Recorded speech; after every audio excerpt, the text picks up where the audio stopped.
Assalamualaikum warahmatullahi wabarakatuh. Sanak di mana saja berada. Nah, suka dukanya merantau adalah salah satunya kita tidak akan menemukan nasi kuning, lontong, apalagi ketupat kandangan ya di tempat kita merantau. Kalau biasanya setiap buka mata di warung-warung di pinggir jalan ada menyediakan menu-menu favorit yang kita sukai seperti itu. Tapi kalau merantau jangan harap, alias walaupun ada rasanya juga beda ya, Sanak. Nah, kalau di rantau ini yang lebih terkenalnya adalah nasi uduk ya. Nasi uduk, ketupat. Ketupat ada ya, tapi namanya ketupat sayur. Ada juga lontong sayur seperti itu ya. Jadi jauh beda lah rasanya karena seleranya juga beda ya.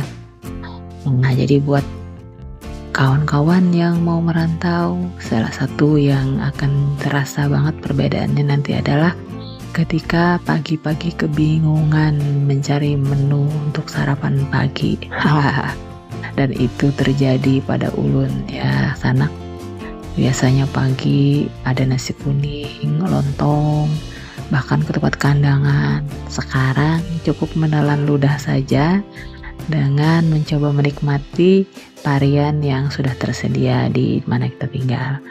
Tapi ini murah murah harganya ya. Jadi harganya itu bisa berkisar mulai dari 5 ribuan ya. 5 ribuan itu sudah dapat satu mangkok. Ini seperti lontong sayur seperti ini 5 ribuan sudah dapat satu mangkok.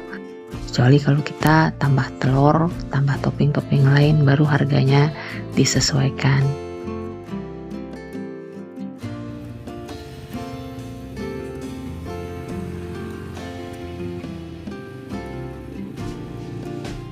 Oke Sanak semuanya, demikian saja pengalaman ketika ulun merantau yang ingin ulun bagi. Mudah-mudahan kita selalu sehat dalam lindungan Allah Subhanahu wa Ta'ala. Sampai jumpa di episode lainnya lagi. Bye bye.